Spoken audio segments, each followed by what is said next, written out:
ഒന്നുമില്ല, പക്ഷേ എന്തെങ്കിലും ആവും. നീ കാര്യം പറ. നിന്റെ ഭാര്യയാണോന്ന് എനിക്ക് ബലമായ സംശയമുണ്ട്. പ്രൗഢഗംഭീരയായ ഒരു സ്ത്രീ ഇവിടെ വന്ന് നിന്നെ കുറിച്ച് അന്വേഷിച്ചു. പ്രൗഢഗംഭീരയോ? കുറച്ച് സ്റ്റാൻഡേർഡ് ആയിട്ട് പറഞ്ഞു നോക്കിയതാ.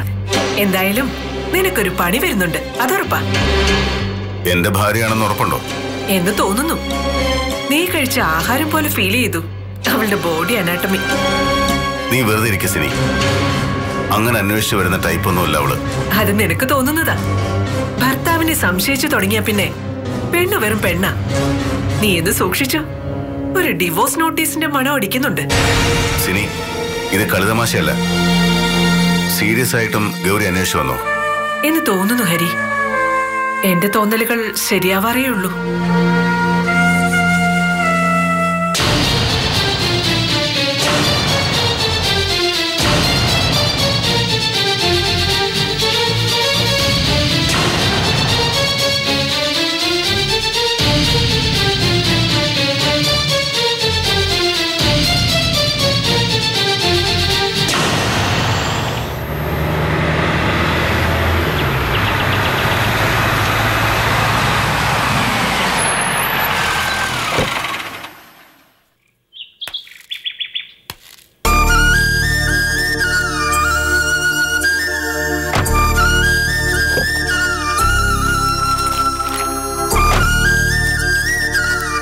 മോളെ, ഇത് നമ്മുടെ വീടാ. വാ.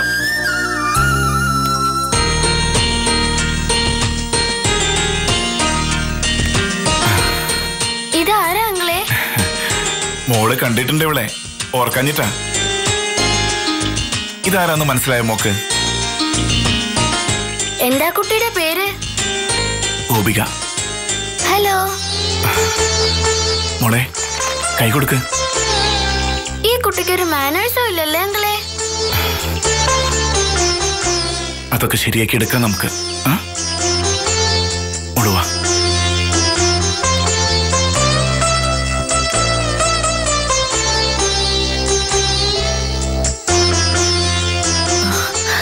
സിധു, കുട്ടി ഇങ്ങോട്ട് കൊണ്ടുവന്നോ? അതെ, കണ്ടില്ലേ, കൊണ്ടുവന്നു. അത് വേണ്ടിയിരുന്നില്ല സിധു. അതിനെന്താ മനസ്സേ? ആരുമില്ലാത്ത കുട്ടിയല്ലേ? ആരേ ഇല്ലാത്തത്? വേണുഗോപനും അയാളുടെ അച്ഛനും അമ്മയൊക്കെ ഇല്ലേ? അവരുടെ കൂടെയല്ലേ ഈ കുട്ടി താമസിക്കേണ്ടത്? വേണുഗോപന്റെ കുട്ടിയല്ലേ ഇത്? അതിനുമപ്പുറം ഇവിടെ എനിക്ക് എന്റെ അനിയത്തിയുടെ കുട്ടിയാ. എന്തോ സംഭവിച്ചിട്ടുണ്ടോ മനസ്സേ?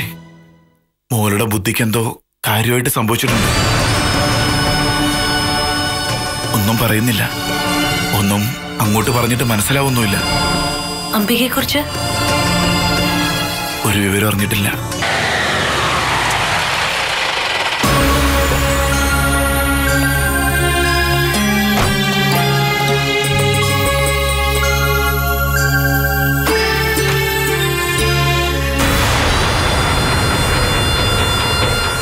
ഗൗരി ഇന്ന് ഹോസ്പിറ്റലിൽ പോയില്ലേ? ഞാനിപ്പോ റെഗുലറായിട്ട് പോവാറില്ലല്ലോ. ചോദ്യം അതല്ല, ഇന്ന് പോയില്ലേ എന്നാണ്. ഇല്ല. മറ്റെവിടെയെങ്കിലും പോയിരുന്നോ? ഇതെന്താ പതിവില്ലാത്തൊരു ചോദ്യം? ഞാൻ പോയത് എവിടെയാണെന്ന് ആരോ പറഞ്ഞതുപോലെ. ഈ സിറ്റിയിൽ മുഴുവൻ അധികാരമുള്ളൊരു ഓഫീസറാണ് ഞാൻ. എന്നെ വിളിച്ച് എവിടെ പോകാൻ കഴിയും ഗൗരിക്ക്? എനിക്കൊന്നും ഒളിക്കാനില്ല ഹരി. തിരിച്ചും അങ്ങനെ തന്നെ ആയിരിക്കണോന്ന് മാത്രം. മനസ്സിലായില്ല? മനസ്സിലാവും. കളപ്പുരയ്ക്കൽ ഗൗരിയെ താമസിയാതെ ഹരിക്ക് ശരിക്കും മനസ്സിലാവും. ഈ 10 വർഷം കൊണ്ട് മനസ്സിലാക്കിയതിനേക്കാൾ ഒരുപാട് കൂടുതൽ.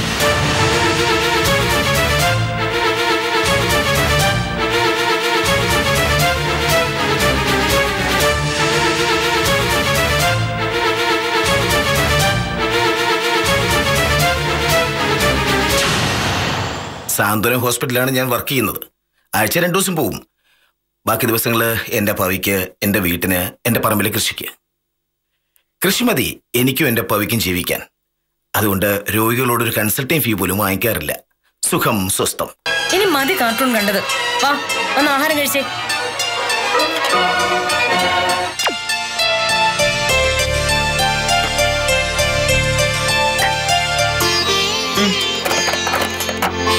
കൃത്യസമയത്ത് ആഹാരം കഴിച്ച് ശീലിക്കണം. TV ഓൺ ചെയ്ത് വച്ചാ പിന്നെ നിനക്ക് വേറൊന്നിലും ഒരു ശ്രദ്ധയില്ല.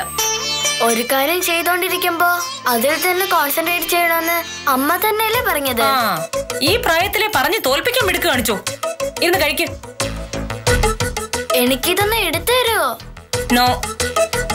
ആവശ്യത്തിനുള്ള ഫുഡ് എടുത്തു കഴിക്കാനുള്ള പ്രായമായി അപ്പൂന്. അവനവന് ചെയ്യാൻ കഴിയുന്ന കാര്യങ്ങൾക്ക് മറ്റുള്ളവരെ ആശ്രയിക്കാൻ നിൽക്കരുത്.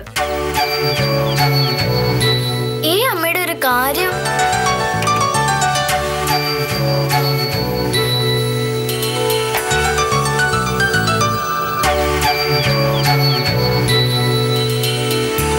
ആഹാ, മോളെ ഒറ്റയ്ക്ക് ഇരുന്നാ കഴിക്കുന്നേ?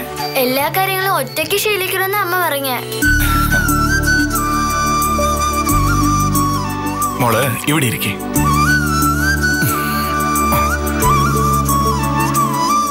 ഏയ് വേണ്ട വേണ്ട, മാമൻ എടുത്തു തരാം കേട്ടോ.